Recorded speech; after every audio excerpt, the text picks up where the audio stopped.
Hello, everyone. I'm George Roska. And I'm Mark Schneider. And we want to welcome you to today's episode 63 of Say What?, where we will talk about the threats to our children in the public school system, including the never-ending threats to their personal identities. That's right, George. You know, June is still Pride Month, where all LGBTQ ideology is being promoted and celebrated across the nation, including our schools, with the very destructive lie that gender is subjective. You know, there's a case that's winding its way through the court in California right now that involves a mom. Her name is Abigail Martinez.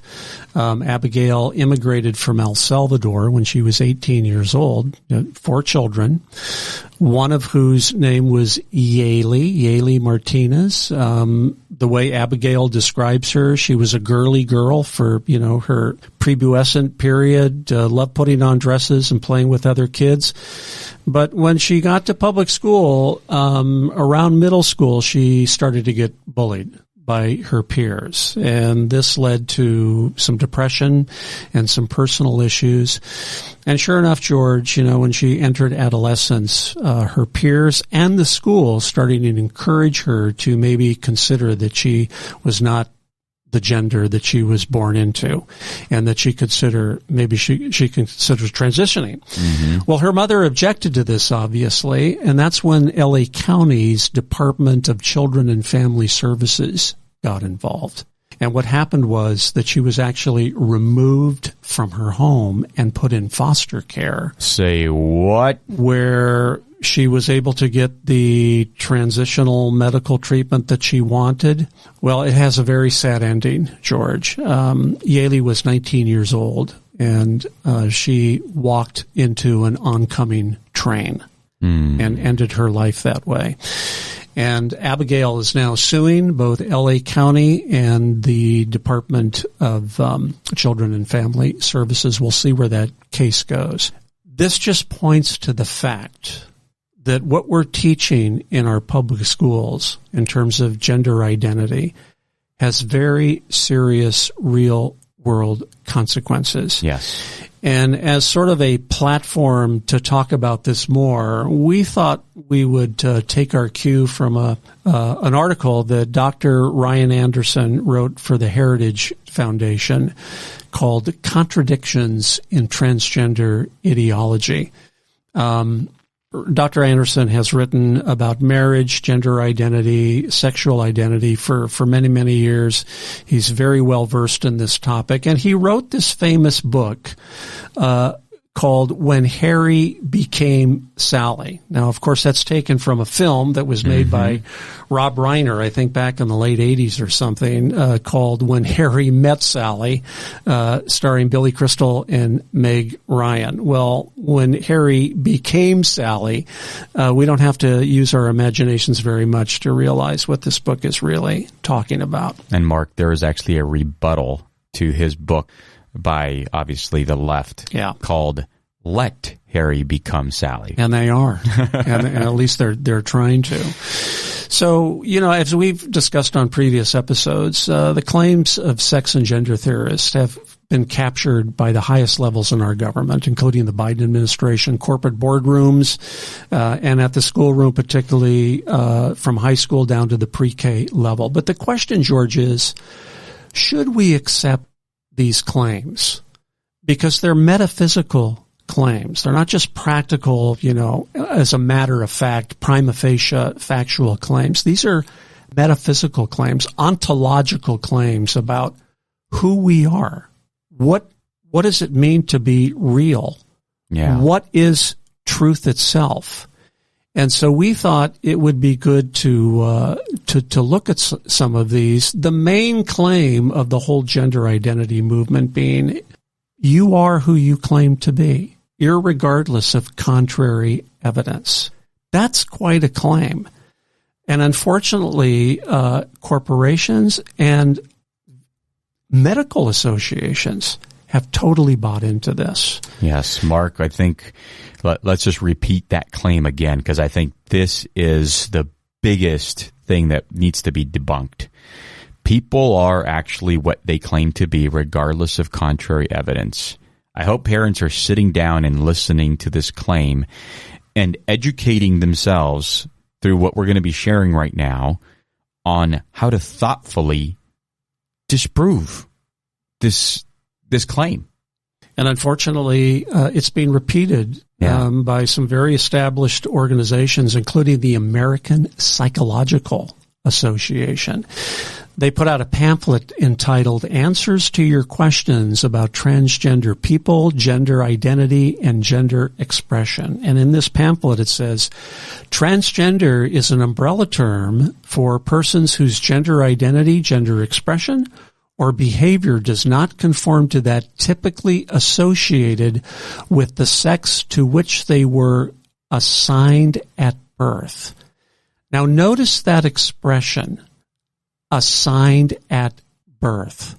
Where did that come from, George?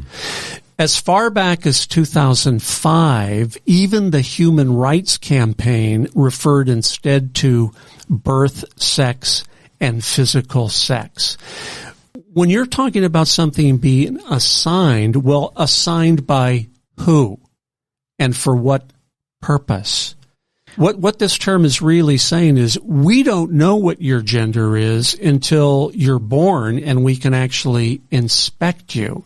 And then we sort of arbitrarily make an assignment based on the empirical evidence that we have at that time. I almost think, I mean, this is so, funny but serious at the same time, because whenever I read these kind of statements by these kind of organizations, and then I look at their history, so both the APA and the Human Rights Campaign, I almost feel like they should just cancel themselves for all of the damage that they've done historically. Because if today they are right, that means everything they've done in the past, they were wrong. Boy, that's the truth. Because they constantly change who they are today. It's ever evolving. It's ever evolving. It's part of the language wars. So I think that they should just look introspectively and say, we need to cancel ourselves. Well, there's definitely an agenda behind this, and it goes to the highest levels, and it's even showing up in courtrooms across the country. In fact, Dr. Deanna Adkins is a professor at Duke University of Medicine and the director of their child and adolescent gender care, which opened in 2015. So Duke is one of the most prestigious medical schools in the country. And Dr. Atkins testified in federal court where she said, it is counter to medical science to use chromosomes, hormones, internal reproductive organs, external genitalia, or secondary sex characteristics to override gender identity for purposes of classifying someone as male or female. Say what? Now, this is quite a remarkable statement, George, because the argument recently was that gender is only a social construct, while sex is a biological reality. But now activists are claiming that gender identity is your destiny, while biological sex is the social construct. And it's being promoted by the APA, by doctors, by the American Medical Association. What scientific medical evidence is there to support this kind of assertion? Yes. But unfortunately, George, we are seeing the same ideology now being taught throughout our public school educational system. You and I have talked before about this illustration that's commonly used, the genderbread person. Mm-hmm. And the genderbread person is typically shown to kids starting in pre-K. It's a cartoon graphic. And it teaches that kids have 5 different identity characteristics. Maybe we can show that. I wish we had it so you could actually see this. But those 5 identity characteristics are gender identity, which is basically what's in your head, gender expression, how you present yourself, biological sex, so at least it acknowledges that there is a biological sex, your physical characteristics, sexual orientation, and number 5, romantic orientation. So your sexual orientation can be different than your romantic feelings toward a person. I'm still scratching my head on that one. It splits everything apart. But the genderbread person, George, is no longer preferred. for use in the public schools. It's been replaced with a new graphic called the gender unicorn, which completely does away with any human-looking cartoon in favor of something that is completely androgynous and nebulous and that you cannot, pin down in terms of its identity. Yeah, and this is, I think, the place where this whole thing is leading to. It's leading to a complete state of confusion, because if we cannot be grounded in some reality, that does not change. And especially for a child's development, psychological development, physical development, character development, this is going to create the next generation of kids growing up with huge mental illnesses. It already is. And we're already seeing that. Yeah, it's happening. In fact, Abigail Schreier put out her famous book called Irreversible Damage that talks about the emotional, not only physical and sterility that's caused by puberty blockers and cross-sex hormones, but the emotional trauma and the increase in suicide rates among people who are going down this avenue. Well, there's, George, some fundamental contradictions to this incoherent worldview, and we wanted to talk about some of those today just by asking some questions. Here's one of them. The assertion, this has to do with the assertion that gender is a social construct, but that people are trapped in the wrong body. And here's the question. Think about this for a minute. How can people be trapped in the wrong body if the body doesn't have anything to do with gender? If gender is merely an assignment, it doesn't really have any ontological meaning, how can you be trapped in the wrong body? I'm scratching my head on that one. There's no good answer for it. But the progenitors of this worldview are not often asked these questions. Here's another one, George. The assertion that there are no meaningful differences between men and women. That is one of the core assertions of the whole woke movement. But then why do they at the same time rely on rigid sex stereotypes to argue that gender identity is real? For example, if you're a young woman and all of a sudden you're saying, no, I identify as a man, I'm really a man. Well, if there's no meaningful differences between men and women, what difference does it make which gender you are identifying with? They're both the same thing. And yet this is exactly what's happening. This is what they're teaching. Yeah. Through the gender unicorn and others. So then why can men not legislate on abortion? Well, if there are no men and there are no women, then why even make those kind of arguments? That's exactly right. This goes along with the promotion of what we're seeing as radical expressive individualism. This claim that I am who I claim to be. But here's the rub. Why then do they vilify those who don't go along with their subjective gender identities? It's a violation of my identity, my gender identity, in forcing me to go along with your perception of your identity. So they want to have this individualism and be able to express it while at the same time violating another person's. Yeah, and this point here is huge, Mark, because not only in schools, but on our previous episode we talked about corporate America, and this is what I'm dealing with in my own workplace with this same frame of thought.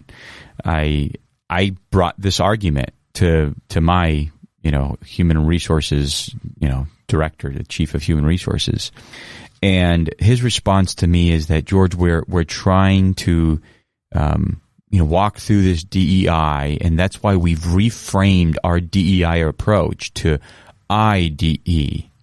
What's the difference? Well, we want to be inclusive first.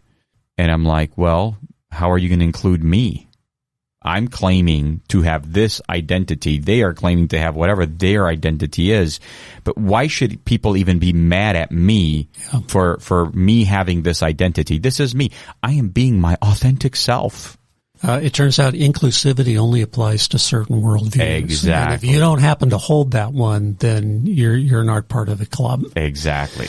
Well, here's another one, George. If gender is a social construct, which is what's being taught, how can gender identity be innate? And if gender identity is innate, how can it be fluid? Both these graphics that we talked about, the gender identity, the genderbread person and the unicorn person, they talk about a spectrum of feelings and identities that people can have at the same time. And yet they're telling us that your gender identity is innate. It's part of you. It's an obvious contradiction. Yeah, it makes no sense. Yeah, and I think the fluidity goes along with their argument of trying to find yourself. So if you claim to be a boy today, a girl tomorrow, androgynous the next day, you're on your journey. That's right. You're on your journey.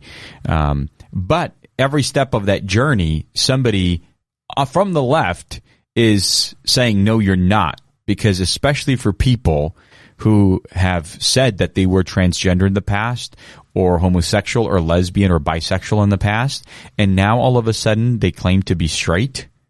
Oh, no, you are evil. Yeah, that's right. So we can't tolerate that kind of a journey. No, we can't. Again, it's only for one worldview. Well, here's the final and sort of bottom line question that gets to the heart of the problem. If gender is purely subjective, if it's just who I think I am, is it even real? And if it's not real, why should we insist upon it? That question has never been answered. And actually, Mark, that question relies on a different question to be answered. What is real? That's right. And this is, I think, one of the things that I've found out from my experience in talking to people who really believe in this ideology, is when you ask them these tough philosophical, big worldview questions about what is real, how do you know what is real, how do you know what reality is, how do you define it, they have no foundation and grounding for that. So it makes their hamster wheel spin, and then they realize that in their own mind, it's an error. It's an area where they haven't thought deep enough about, and it's causing them problems. In fact, Matt Walsh, who famously has recently put out a movie called What is a Woman, is seen to ask some of these questions. And in one particular episode, he asks a person basically this question of what is truth? And the person being questioned gets so upset, George, they actually turn off the mic and go out of the room. They're not willing to confront that question. Say what? Yeah. Well, Ryan Anderson sort of summarizes this by saying, quote, on the one hand, transgender activists want the authority of science as they make metaphysical claims, saying that science reveals gender identity to be innate and unchanging.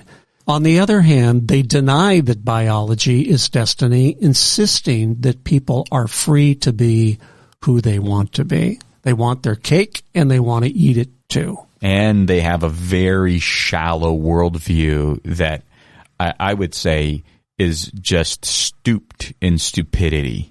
It's not intellectual at all. In fact, it lacks intellectual credibility. And we've been, I think, rightly accused of bending over backwards to accommodate what is, in essence, a fundamental lie, George, by going along with this, by treating it kindly and with compassion. Now, we are called to treat people with compassion, and we knew this, and we must do this. But we don't have to countenance lies when we hear them. Eventually, George, we're going to find out that this whole ideology is going to be on the wrong side of history. But in the meantime, real damage is being done to people, particularly the victims of this ideology, like Yaley Martinez and her mom, Abigail. Sex reassignment is a falsity. It's a lie. And it does irreversible damage to not only its victims, but to people surrounding them. In fact, people often state that, well, we have to do this because people experiencing gender dysphoria, they're depressed. And if you don't allow them to transition completely, they will kill themselves. Well, Sweden is one of the most gender-affirming cultures on the planet, and they have been for decades. People are encouraged, and there's no prohibition for getting medical service to transition. And they did probably the most exhaustive longitudinal study on the outcome of people who have transitioned of any culture in the world. And George, what they found is the suicide rate in Sweden for people who have transgendered is 19 times the normal population. 19x. So let me play the devil's advocate here, Mark. Boo-hoo. Boo-hoo. I don't care about people committing suicide because on the one hand, the other side says all of these suicide quotes, but then yet they are the same ones that support euthanasia. How can they be and on one side publicly proclaiming we are killing people and then on the other side saying, oh, no, those people have the right to kill themselves. Yeah, that's right, unfortunately. And at the same time, George, there are no peer-reviewed exhaustive studies of post-transgendered people showing positive outcomes, physiological, psychologically, or others. None. Yes. You know, the bottom line is sex is not assigned at birth. It is genetically encoded from conception and required for human reproduction. It's true throughout the animal kingdom, and it's true for humanity itself. To deny one's biological gender is to be an imposter, to be a counterfeit. And yet in society, we're accepting this. Well, for parents who have listened to this episode, we highly encourage you to pick up Ryan Anderson's book. Yes. When Harry Became Sally. It is just an absolute must read to know how to counteract very thoughtfully and inquisitively with the ideas behind these claims. And you will see that they are shallow. They are shallow. They are empty. They do not stand up to what they promise to. So parents, please continue to follow us at protectourkidsnow.org on our website. You will find a lot of information there, from brochures to videos to our podcasts. We have a brand new material here, a booklet called How to Start a Private School, the Church's Calling and Education. Please download it from our website for free. Give it to your pastor, elder team, leadership team. We really need Christians to start entering into this space of education. That's all the time we have for today, but please join us next week for our next episode of Say What. Until then, we'll see you later.